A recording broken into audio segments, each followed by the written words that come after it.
Once you get below the Byantine boat access, the South Fork becomes a little different river. It now enters the flatter agricultural plain and has plenty of cottonwood bottoms, islands, and side channels.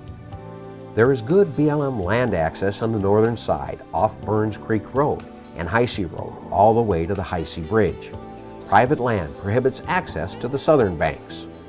Since the river is not as confined at this point, high water changes its course annually, and you have to be familiar with these changes and the location of diversion dams if you're going to safely float this section. So this is one of the biggest diversions on the river. This right here is where the great feeder starts, and it's a real dangerous spot. Boats that don't know that this is here sometimes, and it happens periodically, will come down here, not see that big danger sign, and then what happens is you get pinned up against this wall right here, and once your boat goes over, you've got about 30 yards underneath the water through a great big pipe, and it spits you out right here. And it happens a lot more than you'd think it would.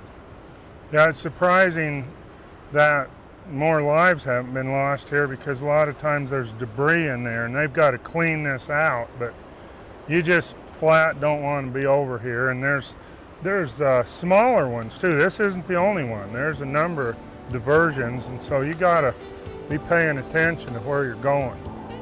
Yep, I'm almost tempted to switch places with you, Mike. Get up front with the, you've got some on that Henry's Fork hopper, you got me convinced, but I know you want to get a bigger one. This section of the river Mike drifted with famed Wyoming fly fisher Jack Dennis and renowned fly tyer John Barr in the fall. At this time of the year, the cottonwoods have turned color, and it is a whole new scene. Water flows are lower, and you have access to a lot more shallow water. Your chances of catching a really big trout on streamers or big hoppers improves. Since the crowds have thinned, an undisturbed pond of feeding trout are more likely to be waiting for you around the next bend.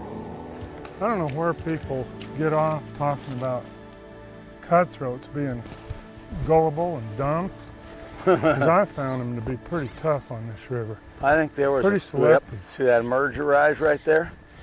Ooh, whoa, did you see that? Yeah, that's a fish I've been looking at. Yeah, that's a wide body. Ooh, there's another one right next to It it. might be a big brown. Yep, it sure looks like Well, it. let's ease Now, up. am I in your way here? Not at all.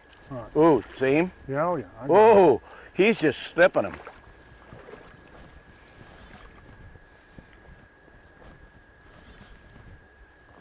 There he is. Oh, very good. That was done, and he took the spent partridge. Yep, nice cut. He's definitely on the spent partridge cut. See, I used 2 flies, I know. because I had a little trouble seeing that spent partridge.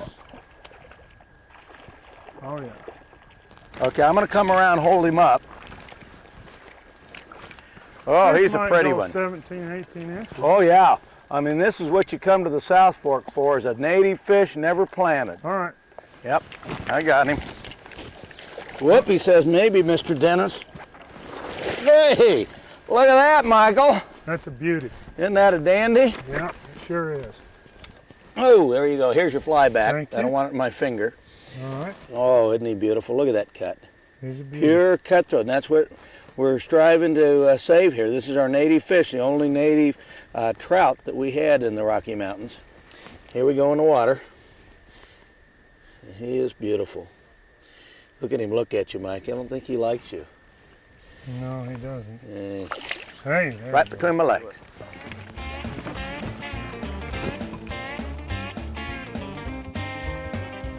Oh, I was a little too quick, I think. You gotta strike slow on these cutthroats. I know, I haven't fished. Oh, you see that one? Just so I let that down. Now let's just. There, now he did take it.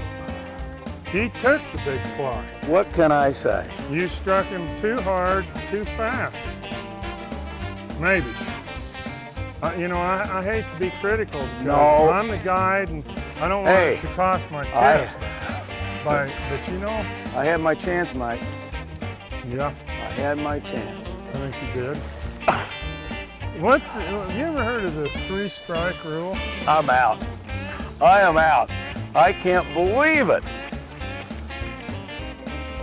Tell you what, I'm not going to give him any more. Oh, there's one on the small fly. That one took your small. you know. Yeah, but I mean, I'm impressed, Jack, I gotta tell you. From Byington to High C Bridge is only about 3 miles, but it is great water, and you can spend a whole day here. Your boat access is just upriver from the bridge on the southern bank. To say this access is not improved is an understatement. Now we're down here, Mike, at the High C Bridge access. This is a pretty primitive boat access here, but you can pull your boat out of here. Sometimes it gets a little bit tight and it's a little bit slick if you get a late fall rainstorm or snowstorm too. Significant experience backing a trailer up too, right here. That's right. That's gonna help you as well. Can be pretty hairy. You know, I wouldn't say that this is a BLM approved access either, so not something they'd keep open year after year. Fishing's can be really good in here. It's a great place to come down and get some late fall, early spring dry fly fishing. As a matter of fact, this is where the big salmon flies start. The big stones start down here and then work their way up. As a matter of fact, all the hatches do. The goldens will start down here and work their way up, and the salmon flies, and even the PMDs. So the fishing down here can really be good, but using some caution is probably a pretty good idea.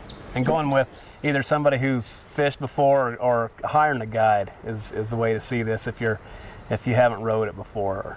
There's a lot of access. There's River Road follows the river down quite a ways, and there's some pretty good access from there where you don't have to get across private property. There's some of it you might need to wade across an irrigation canal. But the other thing I think about the fishing down here is of all the South Fork, the entire river, this is my favorite area to fish terrestrials. You know, you start getting into later on in July and especially in August and on into September and even early October, the hopper fishing can just be phenomenal down here. And I always have a good box of terrestrials ready to go when I'm down in this section of the river because it can really be some fun fishing. From High C Bridge to Twin Bridges, the next boat access is another 4 miles of similar water. Again, it is not the kind of place you want to float unless you have good local knowledge. Twin Bridges has an improved boat access on the South Channel, but you have at times to make sure there's enough water to reach it. This is the nature of the lower portions of the South Fork. It is flatter terrain and higher water can dramatically change its course from year to year. There is very little wade access except around the put-ins from here on down the rest of the South Fork.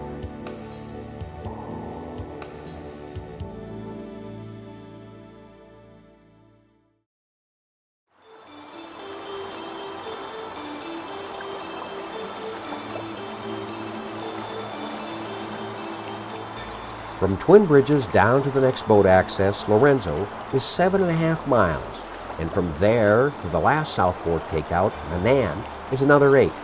This is all great fishing.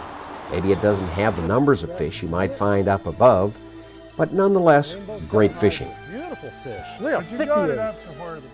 As is the case in most of these lower stretches of the South Fork, you have to have local and seasonal knowledge of the river to run it. The channels change constantly, and you can easily end up the creek. There is very little wade access anywhere on these stretches. Private land borders the river throughout. Perhaps this is why it doesn't get the notoriety or pressure of the upper river. Another reason is that it's just not as pretty when you compare it to the Canyon or Swan Valley.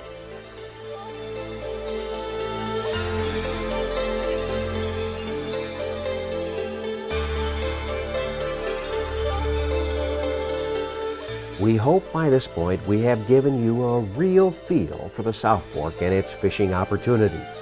It is 60 miles of floatable river, with half of that accessible to the white angler. And it all offers some of the greatest trout fishing you'll find anywhere. Do you want to do the honors? You bet. Male, nice male brown. Beautiful fish. Right in the nose. I had them hooked well.